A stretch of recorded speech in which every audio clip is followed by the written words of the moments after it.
So you want to get started as an online tutor or an online teacher. And you're thinking to yourself, Hey, Amy, how do I get started as an online tutor? well, let me tell you, it is really, really simple. There's not very much that you need to do at all to be able to start. In this video, I'm going to go through the basics that you need to become an online teacher. Let's do it. The first thing you need is a computer, a laptop, a tablet, or something that you can have some video streaming software that you will use to connect with children. So you could use Zoom, or you could use Google Meet, or you could use any other kind of video communication software. You're going to need a mic and a camera. I use an external mic and I use an external camera because the ones that are built into my laptop are just not good enough.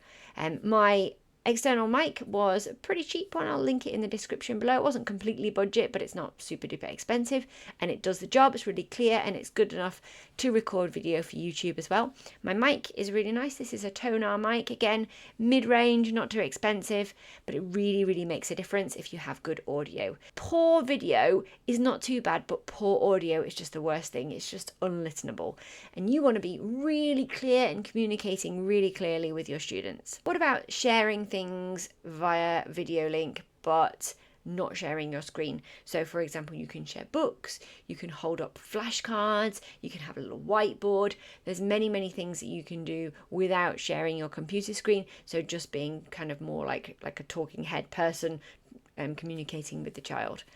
So it doesn't have to be automatically screen sharing every time. So students, how do you find students? Well, obviously you have a job at the moment, or maybe you don't have a job, but you have lots of friends, you have people that you know. So you tell everybody that you are starting up an online teaching business, and this is what you're going to be doing from now. Spreading the word by word of mouth via your friends and your colleagues. That is the best thing, because they tell other people who tell other people, and then students start to come your way. You might not get loads of students this way, but it's a really good way to start off. So tell everybody what you're doing.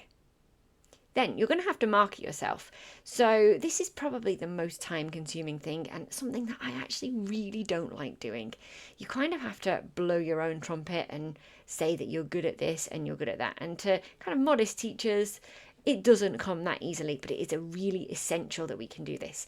So to do it, you need to have some kind of social media platform. A website is not necessarily massively essential, but you might want to have some kind of like landing page. You can do that through programs like Canva. You can set up like a basic website or a basic landing page, but again, not essential to start off with. So a Facebook page is really good, and then you can share that around. You can tell all those lovely colleagues, all those lovely friends of yours to share your Facebook page. That works really, really well. Instagram is also really good. You can set them up so that you can joint post to both of them. You might not want to do that if you're a little bit further down the line, because content is slightly different on each social media platform. But if you're just starting off, then that's the way to do it. Spread the word, get it out there. Share your Facebook page in local groups. Find out when their advertising day is. If you are going to be teaching world school children, children who are overseas, children who are home educated, children who are in schools, join groups where your target customer is going to be. So where are their parents going to be? So if you want to teach, for example, during the daytime, and you want to teach children in, I don't know, the Middle East, let's say. So you're going to go to like Mums in Dubai group, you're going to join that group, and you're going to give them loads of interesting content that will help them, and you can advertise your services there. Go to where your ideal customer is. So don't just follow tutors, find out where your target audience is and follow them and make content for them. So getting paid, lots of people want to set up a business bank account. You don't have to do that. You can use your own bank account. You can use PayPal to get paid. You can make little Stripe links to set up direct debits. This is all quite easy and quite simple to do in the early stages. Just a couple of minutes and you can set up your PayPal account and you can have people transferring. If you have international customers, you may use something like Wise, or you can do international bank transfer. That works.